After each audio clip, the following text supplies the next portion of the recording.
The program is still this morning on ITV, bringing us to the first discussion segment. Here, as usual, every Monday morning we look at the aviation. So many things to look at in the aviation. And today's program, today's segment of the program will be very, very special in that it is a continuation of what we started last week looking at engine. So it's engine part 2 with the aviation freak. Like I usually say, he has gone far and wide when it look at the profile there on the screen. He has actually been to some part of Asia, Europe and America, primarily because of aviation programs and events.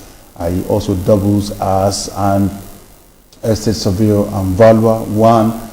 People will always ask, how come he has this information or knowledge about aviation, someone who deals on land and buildings? Well, Mr. Godwin Ike is in the studio. Very good morning to you. Good morning, Joe. You're welcome. Yeah, how was your weekend? Oh, well, it's so fine. Oh, wonderful, wonderful. You're looking nice this morning. You too. Thank you very much. Combination of white and red is one would say supersonic. Oh, you're now sounding aviation. My great viewers, please welcome to the program. Yeah, quickly we'll start by looking at what the Minister of State for Aviation said last week, that 15.8% kilometer of the runway has been completed. Oh, well, I have no business doubting my honorable minister. And I urge Nigerians not to doubt him. If they've done so much, that was 57, was it? 15.7? No, it wasn't 50, I think it was 57. Runway? Yeah. That's what I heard. That's what I saw on TV. I don't know if the information is conflicting, but what I saw was 57.5 percent. However, the bottom line that I want Nigerians to focus their minds on is okay. You are talking in percentage. Yes, but what's on ground is 15.7 kilometers. Well, but yeah, the percentage. I'm talking about the percentage. What Nigerians should actually, focus their attention on is there's a deadline, and that deadline is a red line. And so the minister has also gone as far as saying, if I fail to turn in Abuja Airport on the date set, I will resign. If a man, does he really need to make that kind of statement? Well, it's the best way he found that he could convince Nigerians that they were on schedule and that everything was being done to make sure that the airport is reopened. Well, let's wait and see. We are not unreasonable people as Nigerians. We are not unreasonable people. If something that is beyond human control happens, Nigerians will understand that, listen, something beyond the control of any human being that could only be known by God himself just took place. And therefore, it's not the fault of the minister. Say, for instance, all the workers of Julius Berger choose to go on strike and down tools. How are you going to hold Mr. Honorable Minister responsible for not beating his deadline?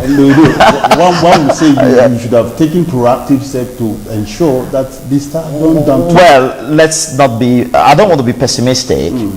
I will only speak. It's just that kind of would one say, is it a promise? That kind of promise is too heavy to be made. Joe, it's not your business to judge him. Absolutely not your business. As a man, and a responsible one for that matter, he chose to commit his job, put his job on the line in order to say to Nigerians, listen, we are honest. We are dead serious. On the surface, what Nigerians must do is to take him for his words and hold him accountable for the commitment he's made. That's it.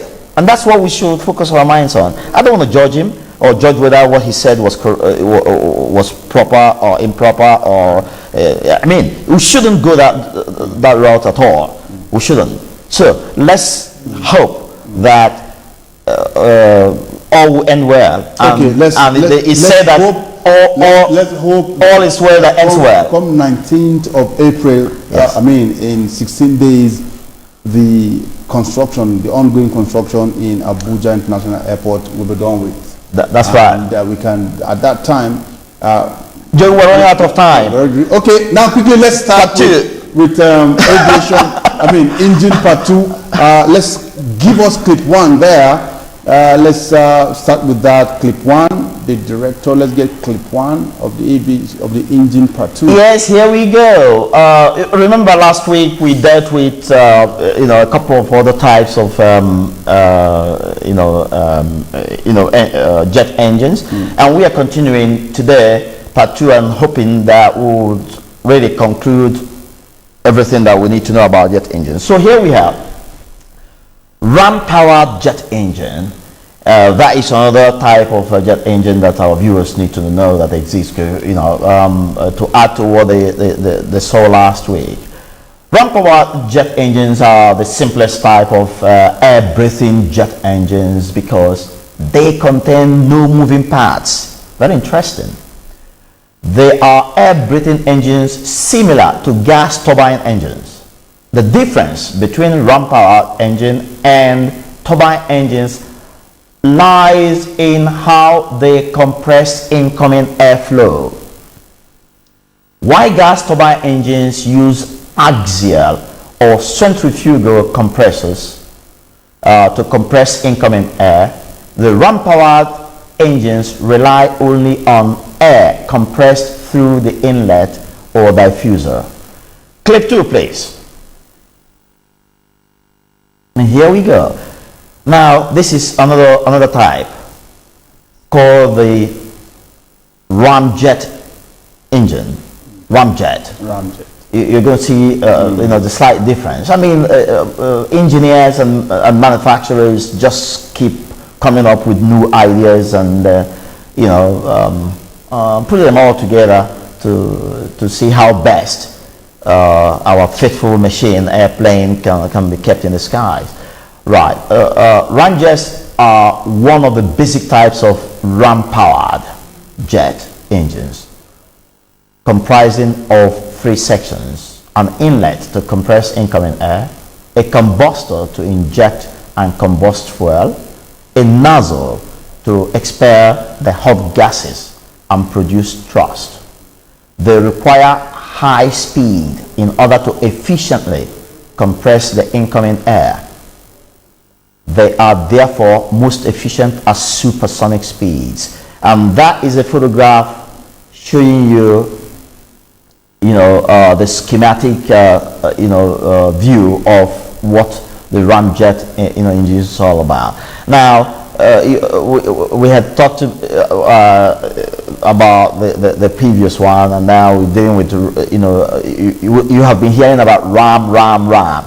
You know the meaning of the word ram, when you hit something, So these engines operate by the force of air that's coming out the engines as the plane is tearing away at supersonic speed.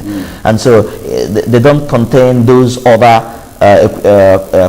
compressors that will need, and fans that will need to, pull in air, compress them and give them pressure. That's why it's called ram, because the air will hit the engines because of the speed at which the plane is tearing away, and then of course find its way into the burning chamber and fuel introduced, and then of course you have a continuous combustion, and then your turbines will extract energy from them, push them out through the exhaust, and give you the thrust that you need. So let's move to clip 3, please. Clip 3, please.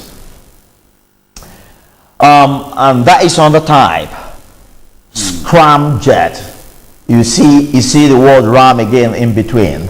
And the SC, yes, and the jet.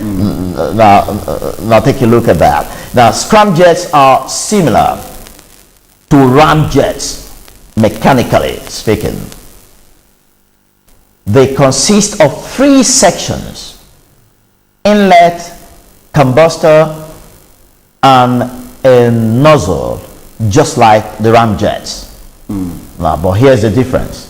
The difference, however, is that why ramjets slow the speed of incoming airflow to subsonic speeds for combustion, scramjets use supersonic speeds for combustion. The name scramjet is therefore a coinage from supersonic combusting ramjet. Can you see how the word scramjet came, for a description of this type of engine? It's actually supersonic combusting ramjet. So they actually the same type of engine as the ramjet, but it's bigger than the ramjet. It uses the super, and that is a schematic diagram to show you the difference between scramjet and ramjet. So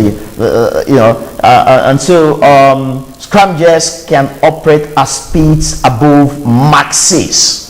That is 6 times the speed of sound. That's awesome. Where ramjets are too inefficient. Ramjets are too inefficient at those kind of speeds. So it depends on the kind of airplane. So that is a disadvantage with this one. So it appears that the ramjets should be preferred, because when we look at it depends on the type of. It is the most efficient. And it depends on the type of plane you're going to be equipping this with. Okay, now let's go to clip 4. Clip 4. If you're dealing with a jet fighter that needs to fly at supersonic speed in order to run away from. Yes, that's correct.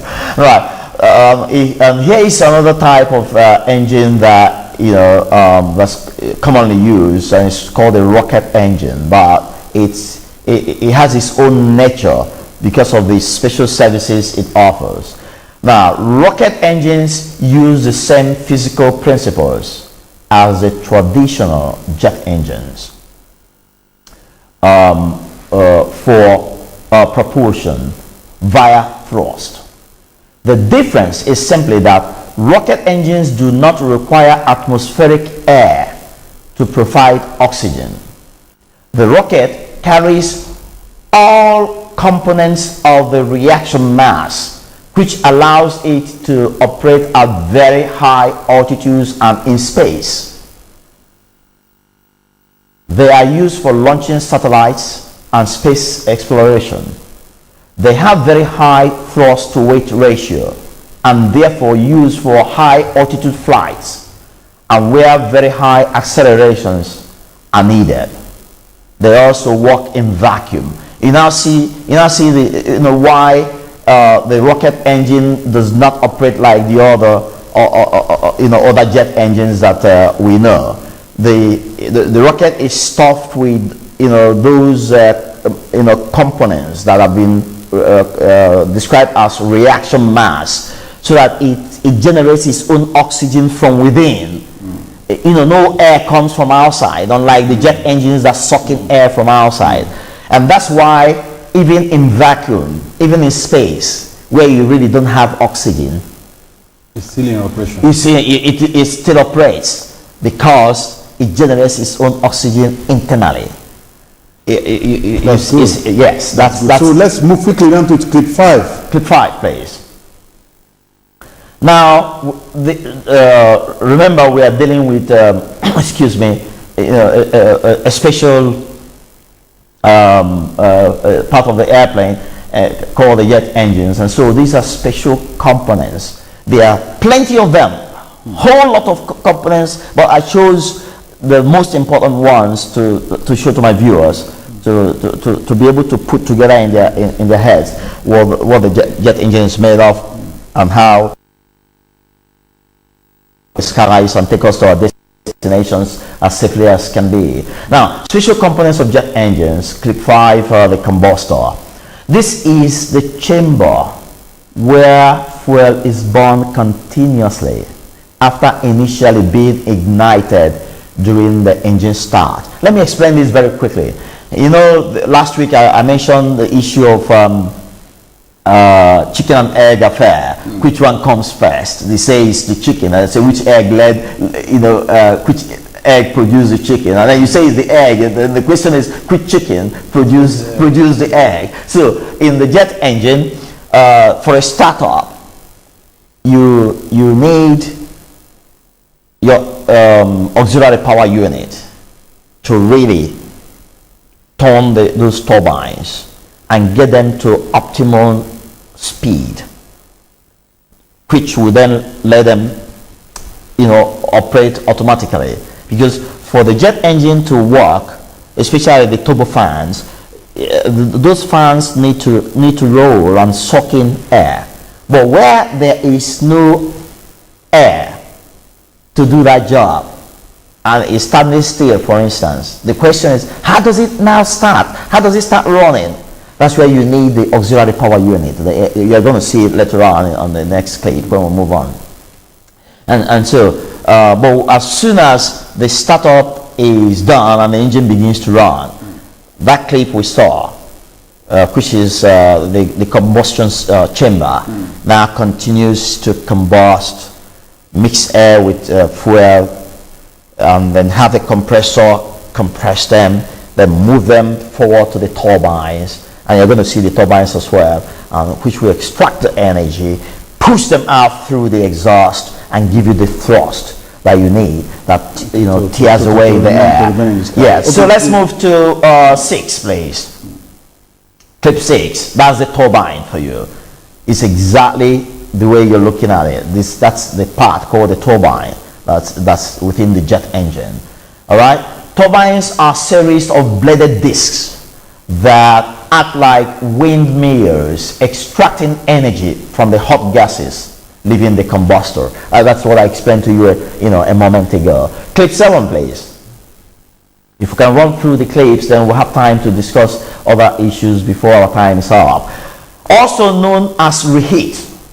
I was asked this question very surprisingly, last week when your colleague was with me, and they said, what's the difference between a supersonic, engine and a subsonic? And I quickly told him, those supersonic engines are equipped with a component known as afterburners, and that's the afterburner for you here. Also known as reheat. The afterburner is a component that produces extra thrust by burning fuel in the jet pipe. Its name is derived from the fact that it is positioned after both the main combustor and the turbine.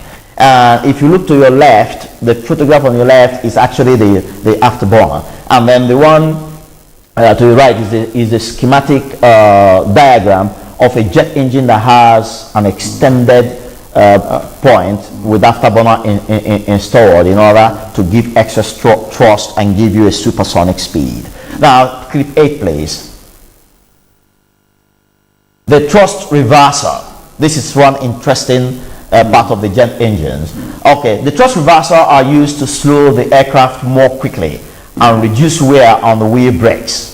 They either consist of cups that swing across the end of the exhaust nozzle and deflect the jet thrust forwards, or they are 2 panels behind the cowling that slide backward and reverse only the fan thrust Fan air redirection is performed by devices called blocker doors and cascade vanes. Note that contrary to what the term thrust reverser makes one to believe, the engines are not actually spinning in reverse.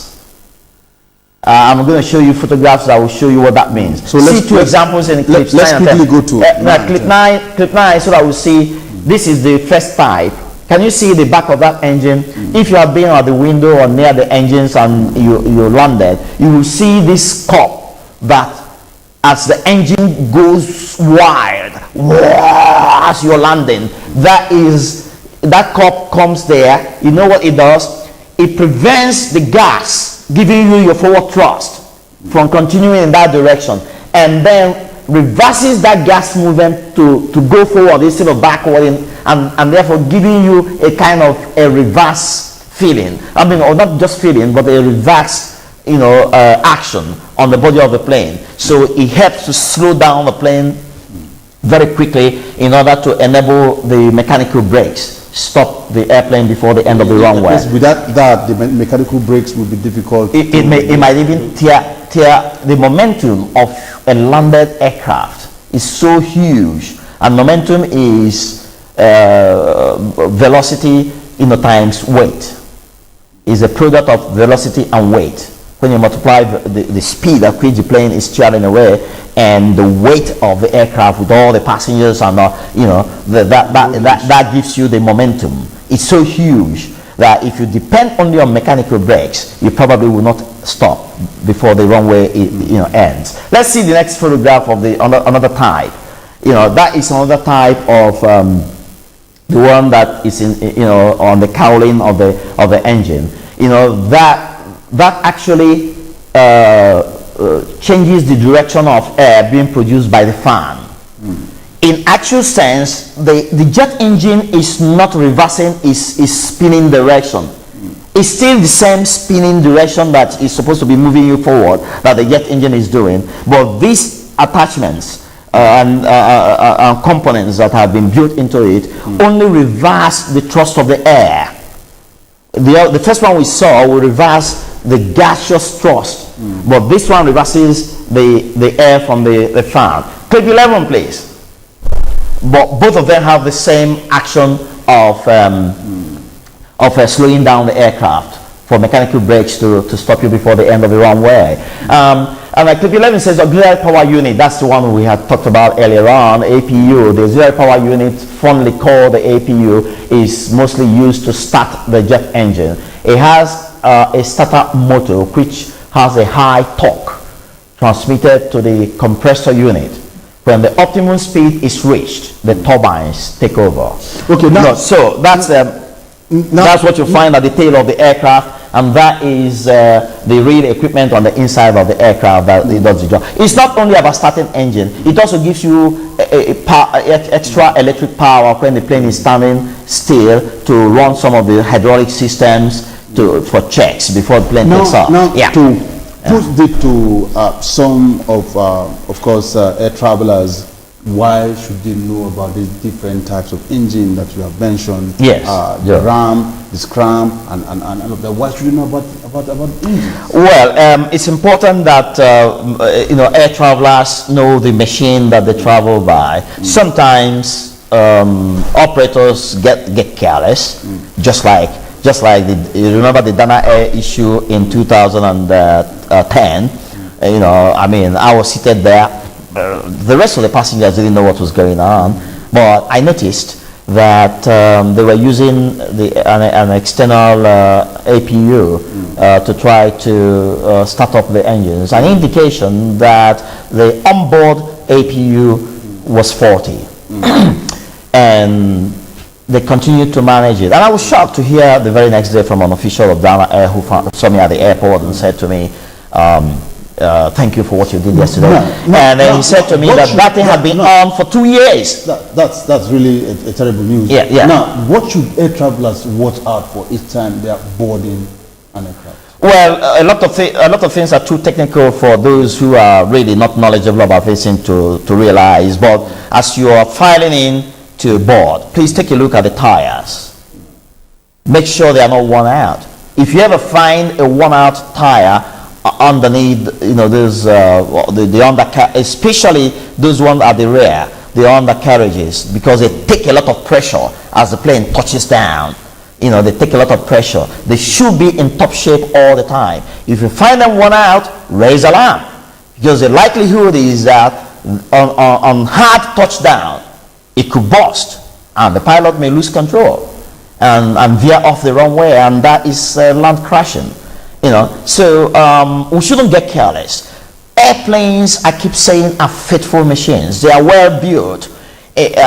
Before we got into the studio, you were asking me a question on, how would you even know that something is wrong? Yes, yes. There is a scanning. If you walk into a cockpit first thing in the morning, before your startup process, there is a scanning process that, with all the buttons on the roof of the cockpit above the head of the pilot.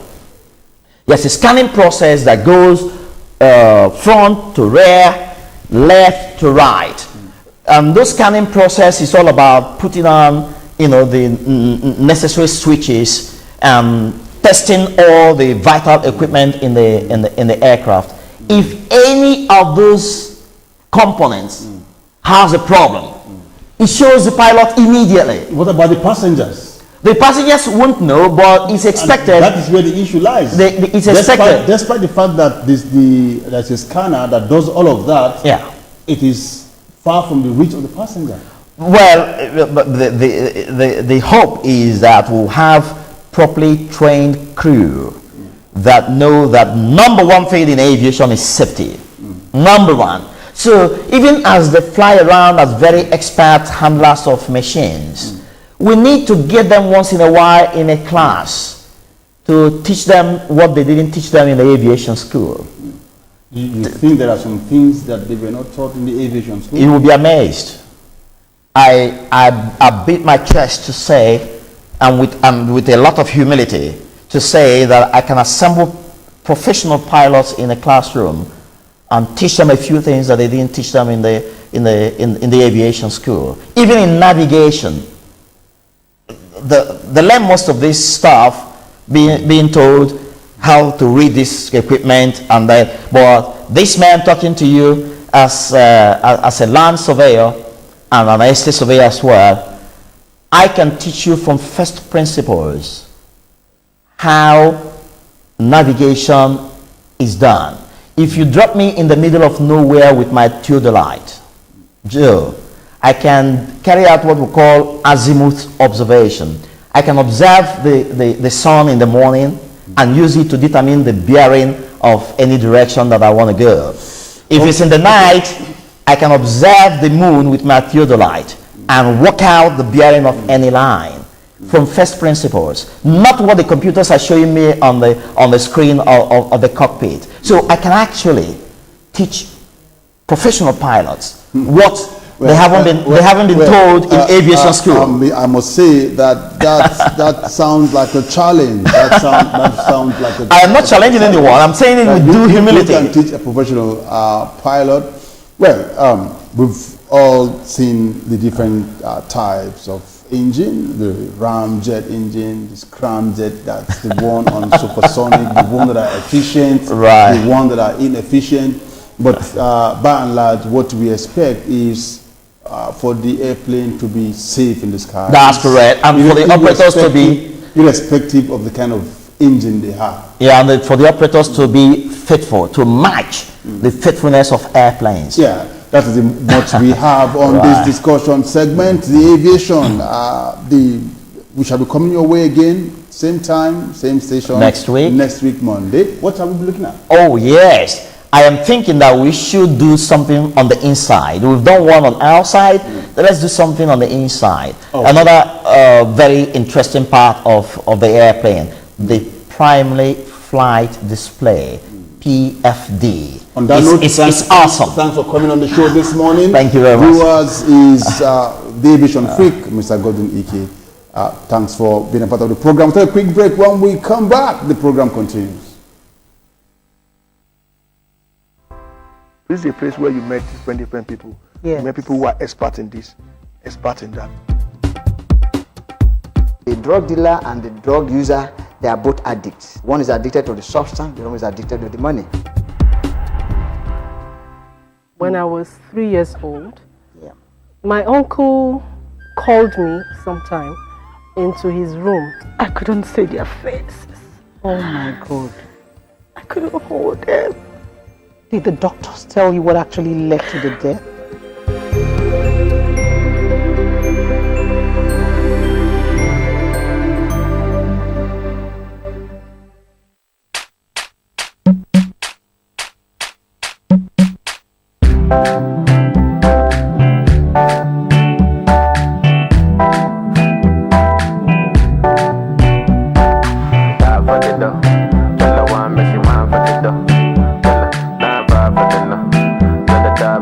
Batana.